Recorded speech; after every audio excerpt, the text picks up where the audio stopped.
News سے میں ہوں شمیلا رانی. خبر شامل کرتے ہیں جدہ سے. اسلامک ڈیولپمنٹ بینک پاکستان کو شارٹ ٹرم فنانسنگ رقم فراہم کرتا ہے جس میں سے ہم $1.5 ارب سال کی انرجی کے مقاصد کے لیے استعمال کرتے ہیں جو فیول امپورٹ کے لیے استعمال کیا جاتا ہے. اس میں سے ایک حصہ IDFC کا بھی ہوتا ہے. وفاقی وزیر اموال محمد حماد اظہر کا IDFC سے سیمینار کے بعد سفیر پاکستان راجہ علی اعجاز اور قونصلر جدہ خالد مجید کے ہمراہ پریس کانفرنس. تفصیلات تو پاور منسٹر دیں گے لیکن رینیویبل انرجی سورسز کے اوپر ہم جانا چاہتے ہیں. ہم سمجھتے ہیں کہ پاکستان کا کیونکہ امپورٹڈ فیول کے اوپر ہم اپنا انرجی مکس ہمیں تھوڑا چینج کرنا چاہیے اور ابھی تقریباً 1000 سے 2000 میگا واٹ ہم صرف رینیویبل انرجی سے بنا رہے ہیں. اس کو ہم اگلے 4-5 سال میں 5 سے 6000 یا 7000 میگا واٹ پہ آئیڈیلی لے جانا چاہتے ہیں جہاں پہ پاور منسٹر جو ہے وہ اپنے ٹارگیٹ کا تعین کریں گے. ظاہر ہے یہ وہ بجلی ہے رینیویبل انرجی کی جو ایک تو سستی ہوئے گی 4 سے 5 سینٹس پر یونٹ کے درمیان اس کا ریٹ ہوئے گا. دوسرا اس کے اوپر آپ کا فورن ایکسچینج کا امپیکٹ نہیں ہوتا کیونکہ آپ کوئی امپورٹ نہیں کر رہے ہوتے. تو یہ وہاں سے بھی پاکستان کی 28 پوائنٹس اوپر گئے ہیں. ہمارا جو فسکل کا رزلٹ آیا پہلے سال کا وہ 13 سال کی سب سے کم ترین سطح پہ پہلے کوارٹر کا فسکل ڈیفیسٹ رہا ہے. پرائمری بجٹ ہمارا 250 ارب سے زیادہ سرپلس میں گیا ہے اور اس کے علاوہ اور بھی بہت سارے پازیٹیوز ہیں. ہمارے فورن ایکسچینج ریزروز جہاں پچھلے سال کم ہو رہے تھے اس سال ان میں اب بڑھاؤ نظر آ رہا ہے. تقریباً 1 سے $1.5 ارب کے درمیان جون سے اور جولائی سے لے کے اب تک میں بڑھاؤ نظر آیا ہے. اب جیسے جیسے پاکستان گرو کرے گا ہم اپنی ایکسپورٹس کو بھی بڑھانا چاہ رہے ہیں. ہم اپنے ملک میں اسلامک بینکنگ کو بھی مزید فعال بنانا چاہ رہے ہیں. میں سمجھتا ہوں کہ کیش اکانومی سے جو لوگ ابھی تک بینکنگ میں پارٹیسپیٹ نہیں کر رہے ہمارے ملک میں ان کے لیے اسلامک بینکنگ بہت زیادہ اپیل رکھتی ہے اور اسلامک ڈیولپمنٹ بینک اور اسلامک ٹریڈ فائنینسنگ کارپوریشن ہماری مدد کر سکتے ہیں اس سلسلے میں بھی کہ ہم اسلامک بینکنگ کو مزید فروغ دیں اور مزید فعال بنائیں پاکستان میں. ہماری جو ڈیولپمنٹ نیڈز ہیں ہمارے اس وقت 40% انرجی جو ہے وہ امپورٹڈ فیول پہ بیسڈ ہے اور اس امپورٹڈ فیول کا ایک حصہ چھوٹا حصہ یا آپ سمجھ لیں 20 سے 22% حصہ ہم اسلامک ٹریڈنگ فائنانس کارپوریشن کے ذریعے فائنینس کر رہے ہیں شارٹ ٹرم. اس کو بھی مزید فعال اور مزید کمپیٹیٹیو بنانے کی ضرورت ہے. اس کے لیے بھی میں سمجھ رہا ہوں آج International Islamic Trade Finance Corporation کی کانفرنس تھی جس میں ہم نے شرکت کی. ان کے CEO کے ساتھ ایک علیحدہ ملاقات ہوئی تفصیلی. اسلامک ڈیولپمنٹ بینک کے جو حکام تھے اور پریزیڈنٹ تھے ان کے ساتھ ایک علیحدہ ملاقات ہوئی.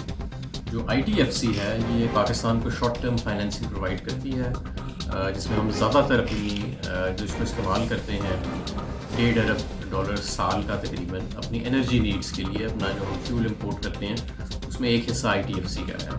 تو یہ ہمیں اس کے لیے شارٹ ٹرم کمرشل بیسس کے اوپر 1 سال کی فائنینسنگ دیتے ہیں. اس کو مزید فعال بنانے کے لیے زیادہ کمپیٹیٹیو بنانے کے لیے گفتگو ہوئی ہے.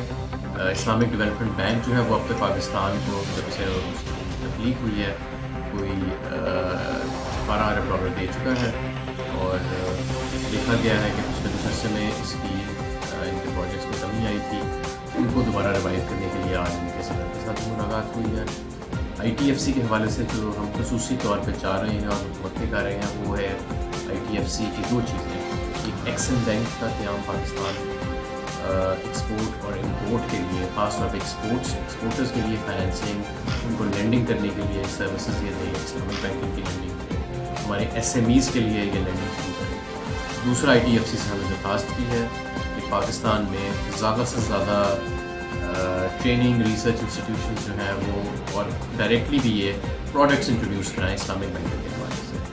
دونوں کی میں سمجھتا ہوں بہترین آج دونوں جو سربراہان ہیں IDFC کے بھی اور اسلامک ڈیولپمنٹ بینک کے بھی ان کے ساتھ بہترین ملاقاتیں ہوئی ہیں اور اچھی پیش رفت ہوئی. اور میں سمجھتا ہوں آنے والے دنوں میں ہماری جو ریلیشن شپ ہے ان دونوں اداروں کے ساتھ پاکستان کی مزید مستحکم ہوئی. سر یہ IDFC جو آج یہاں اپنے اٹینڈ کی کانفرنس اس کا آپ کیا سمجھتے ہیں کہ پاکستان میں اس وقت جو معاشی صورتحال ہے اس پہ کچھ اثر پڑے گا یا اس کا کوئی رزلٹ اس سے لنک کرتا ہے؟ دیکھیے پاکستان کی جو معاشی حالت ہے وہ آپ سب جانتے ہیں کہ بڑی تیزی سے سنبھلی ہے اور ہمارا ایک فورن ایکسچینج کا کرائسس تھا.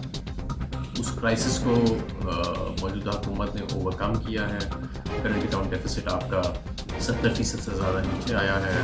اکتوبر کے ماہ میں تقریباً 4 سال کے بعد آپ کا کرنٹ اکاؤنٹ سرپلس میں آیا ہے. اسی طرح اگر آپ دوسری طرف دیکھیں تو ہماری ہندوستان میں آپ نے دیکھا کہ آج کل کس طرح ماضی میں جو ان پلانڈ قسم کی ڈیولپمنٹس ہوئی ہیں لاہور جیسے شہر میں, ان کی وجہ سے وہ شہر رہنے کے قابل نہیں رہ گیا, اب ان کی ایسی انوائرمنٹ ہو گئی ہے. اس وقت ہمیں بڑا سینسیٹیو ہونا چاہیے انوائرمنٹ فرینڈلی ٹیکنالوجیز اور انرجی کے حوالے سے, تو یہ وہاں پہ بھی ہمیں رینیویبل انرجی جو ہے مدد. یہ سر آپ نے اس پر یہ آپ کریں کہ ہمیں یہ شارٹ ٹرم گولز ملتے ہیں تو کس اور پروجیکٹ پہ آپ کا فوکس ہے کہ پاکستان میں جیسے آپ نے انرجی کا بتایا, انفراسٹرکچر ہے, ایجوکیشن سیکٹر ہے, باقی کس سیکٹر پہ آپ فوکس کرنا چاہتے ہیں؟ دیکھیں یہ تو آئی ٹی ایف سی ہے نا, جو شارٹ ٹرم کمرشل فائنینسنگ کہ ہم صرف جو اسلامک ڈیولپمنٹ بینکنگ ہے وہ آپ کو کنسیشن ہوگی. اسلامک ڈیولپمنٹ بینکنگ کی ٹریڈیشنلی جو لینڈنگ رہی ہے وہ 55% تقریباً آپ کے انرجی سیکٹر. اب ظاہر ہے کہ ہمیں انرجی سیکٹر سے تھوڑا ہٹ کے اب ہم سوچ رہے ہیں کہ اس کو تھوڑا سا ایکسپورٹس کی طرف ہم لائیں اور اپنے ہم تاکہ جو ہمارا پرائیویٹ انڈسٹری ہے اور اس کی طرف جو پروجیکٹس ہیں ان کی طرف ہم اس کو لے کے جائیں جو ہماری ایکسپورٹس کو فاسٹر کر سکیں.